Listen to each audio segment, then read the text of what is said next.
Très chers téléspectateurs, nous sommes encore aujourd'hui chez vous à l'occasion de 50 ans d'existence des œuvres sociales scolaires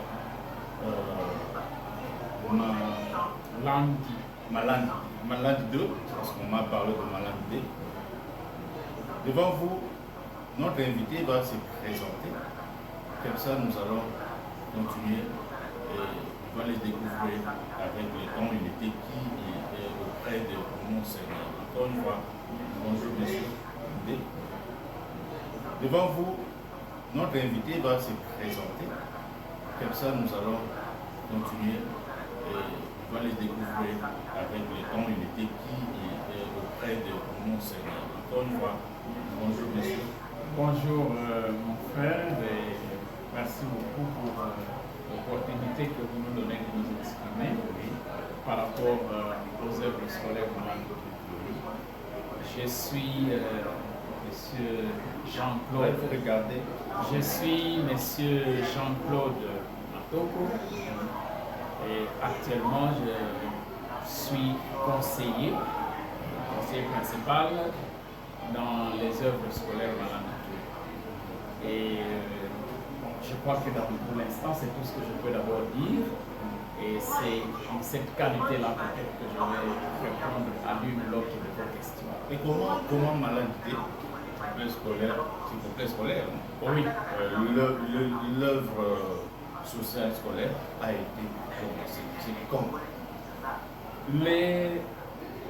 L'appellation œuvre scolaire Malandi 2 est arrivée en fait après 1986, l'année scolaire 86-87.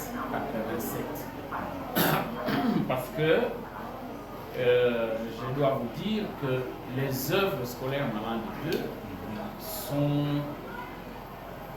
établies en deux sites. Il y a le site de Kisenso et le site de Matete qui nous reçoit aujourd'hui. Alors c'est en 86 finalement que le gestionnaire à l'époque, Robert Itsava, d'heureuse mémoire, paix à son âme, qu'il va acquérir le site de Kisenso.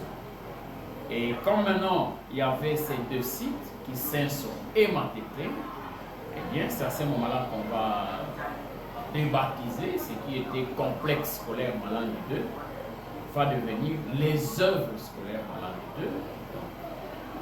2, les écoles installées à Kisenso et celles qui sont installées à Matete. Voilà un peu, c'est en 86 que Malandi, qui était complexe scolaire Malandi, c'est en 86 que ça devient œuvre scolaire Malandi 2, incluant ainsi les écoles de Kisenso qui venaient de naître en 1986 et les écoles de Matete. Mais le complexe ici qui nous reçoit, lui-même date de 1973, première année scolaire, 1973 et 1974, l'année scolaire 1973-1974. C'est cette année-là, la première année, que l'école ici a ouvert avec deux classes secondaires et qui par la suite, ces classes ont progressé jusqu'à devenir ce que aujourd'hui nous sommes devenus, les œuvres scolaires Malandi 2. Et parmi les enfants qui sont passés à Malandi 2, vous connaissez parmi les autorités du pays?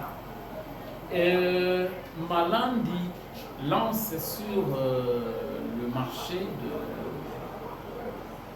l'annonce au public ses premiers diplômés en 82.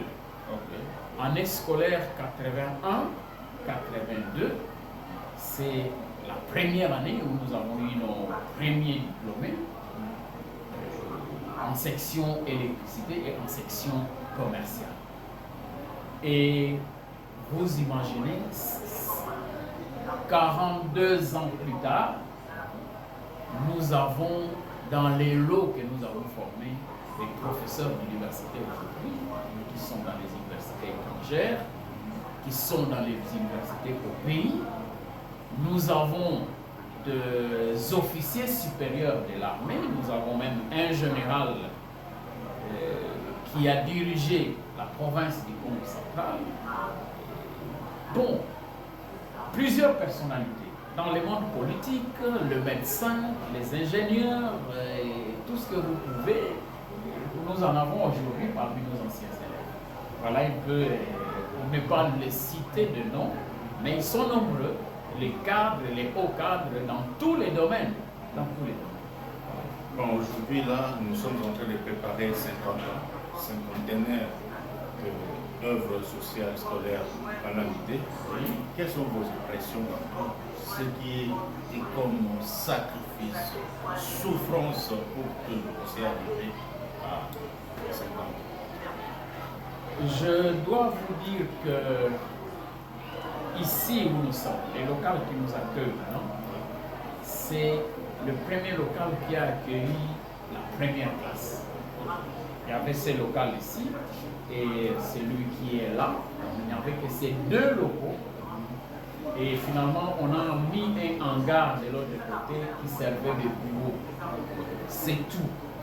Et donc, à partir de ces deux locaux, nous avons acquis la parcelle ici sur fonds propres. Nous avons acquis la parcelle du derrière sur fonds propres, mais aussi la dernière parcelle qui est vers les rails là, sur fonds propres. Nous avons acquis les complexes Monseigneur Tedika, sur fonds propres. Et donc, vous pouvez, par ces illustrations-là, voir jusqu'à quel niveau le gestionnaire, Robert Sava, qui a géré l'école et qui a initié même l'école, vous pouvez vous imaginer jusqu'à quel point il a consenti des sacrifices pour qu'on en arrive là où nous sommes arrivés. Évidemment, il y a eu beaucoup de difficultés. Quand je vous dis que le premier diplômé, nous les avons eu en 81-82, en fait, la 6e année des humanités, nous l'avons eu en 80-81. Mais comme vous pouvez vous imaginer, la première année, nous avons fait un néant. Il n'y avait pas de résultat à l'examen. Ce qui fait que c'était beaucoup d'épreuves, il fallait convaincre les parents par rapport au travail qui était fait à cette époque-là. Et tout ça, ce sont des difficultés, surtout dans un contexte de crise où l'État n'a pas suffisamment de ressources pour subventionner les écoles privées. Et donc, c'est beaucoup de difficultés si vous devez vous contenter seulement à faire fonctionner l'école avec le peu de moyens que les parents nous accordent. Mais qu'à cela ne tienne, nous avons tenu le coup jusqu'à ce que maintenant nous sommes âgés de 5 ans. Voilà. Dans les 50 ans, je crois que même les autres, ils ont déjà quitté leur voie.